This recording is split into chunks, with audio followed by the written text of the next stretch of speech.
그림 2번 파일을 열고 2번 슬라이드를 선택해 보겠습니다.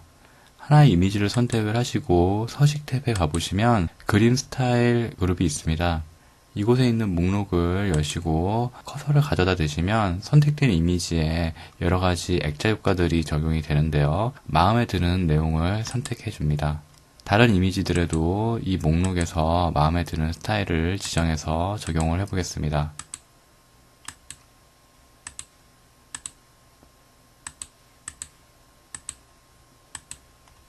이처럼 삽입된 그림을 돋보이게 만드는 여러가지 액자 효과를 제공하고 있는데요. 이외에도 도형 파트에서 배웠던 여러가지 특수 효과들이 삽입된 이미지에도 적용이 가능합니다. 이미지를 하나 선택하시고 그림 효과 목록을 보시면 그림자, 반사, 네온, 부드러운 가장자리 모두 도형 파트에서 배운 옵션들이 그대로 적용 가능하다는 것을 알 수가 있는데요. 이 기본 설정 항목에서 대표적인 3차원 옵션을 적용해 보겠습니다.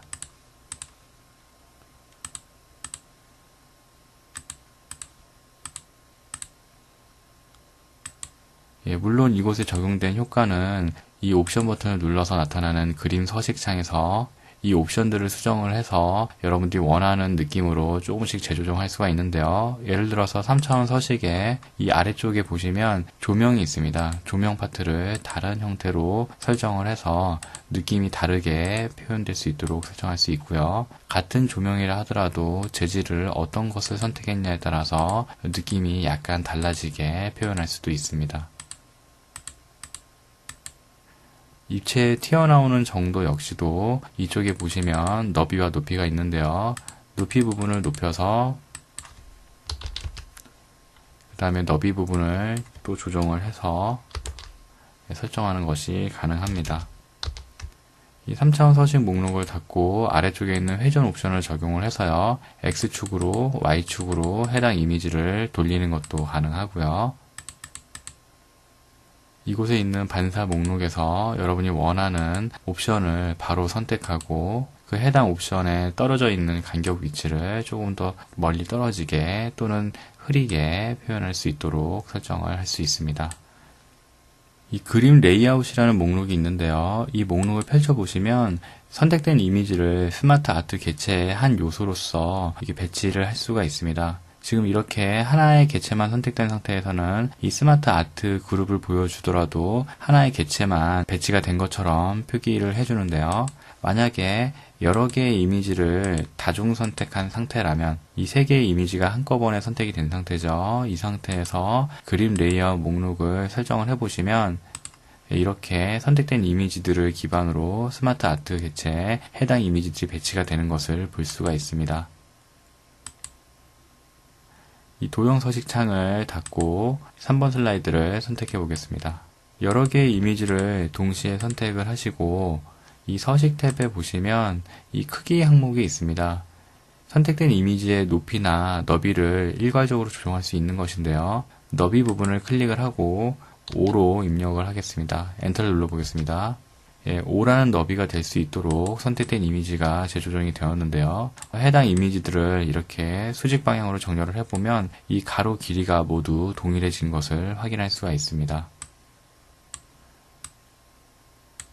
높이 부분의 옵션을 테스트하기 위해서 이렇게 이미지를 다중 선택하시고요. 높이를 한 2 정도로 설정을 해보겠습니다. 엔터를 눌러보겠습니다.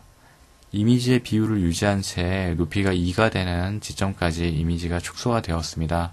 이미지를 수평으로 이렇게 늘려보시면 세로 길이가 모두 동일하게 설정이 된 것을 확인할 수가 있습니다. 4번 슬라이드를 선택해 보겠습니다. 이 세 개의 이미지를 선택을 하시고 서식 탭의 정렬 그룹에 보시면 맞춤 옵션이 있습니다. 이곳에 목록을 펼쳐보시면 이 선택된 이미지를 좌우, 상하로 맞출 수 있는 여러가지 맞춤 옵션이 있는데요. 예를 들어서 가장 오른쪽 맞춤을 선택을 하시면 선택된 이미지 중에 가장 오른쪽 변에 각 그림들의 오른쪽 변들이 일렬로 정렬이 됩니다. 설명드린 대로 오른쪽이 일렬로 정렬이 된 것을 볼 수가 있죠. 되돌아가기 버튼을 눌러서 뒤로 돌아가겠습니다. 같은 상황에서 왼쪽 맞춤을 한다면 가장 왼쪽에 있는 도형으로 이렇게 일렬로 정렬이 되는 것을 확인할 수 있습니다. 다시 되돌아가기 버튼을 누르겠습니다. 맞춤 목록에서 아래쪽 맞춤을 하시면 가장 아래쪽 도형의 아래쪽 변에 이런 식으로 맞춰지고요. 이 상태에서 오른쪽 맞춤을 하시면 이렇게 이미지들이 모이게 되겠죠. 자, 현재 이미지들이 이렇게 배치가 되어 있는 상태라고 가정을 하겠습니다. 이랬을 때 여기에 있는 이미지들을 다 선택을 하시고요. 맞춤에 아래쪽 맞춤을 하시면 아래쪽의 변들이 수평으로 정렬이 된 도형들의 정렬 상태가 됩니다. 그런데 각 도형들 간에 그 옆의 공간들이 모두 제각각의 너비를 가지고 있는데요. 맞춤 옵션 중에서 가로 간격을 동일하게를 적용하시면 해당 이미지들의 가로 간격들이 모두 동일한 수준이 될 수 있도록 좌우로 배치가 바뀌는 것을 볼 수 있습니다. 만약 이런 식으로 이미지가 배치가 되어 있는 상태에서 컨트롤 키를 누르고 다중 선택을 하시고요. 세로 간격 동일하게를 하시면 맨 위와 아래쪽의 이미지는 그대로인 채 가운데 이미지가 그 정중앙의 위치에 배치가 되는 것을 확인할 수가 있겠죠. 네, 이렇게 이미지들에 적용할 수 있는 여러 가지 효과들과 정렬 도구들에 대해서 알아봤습니다.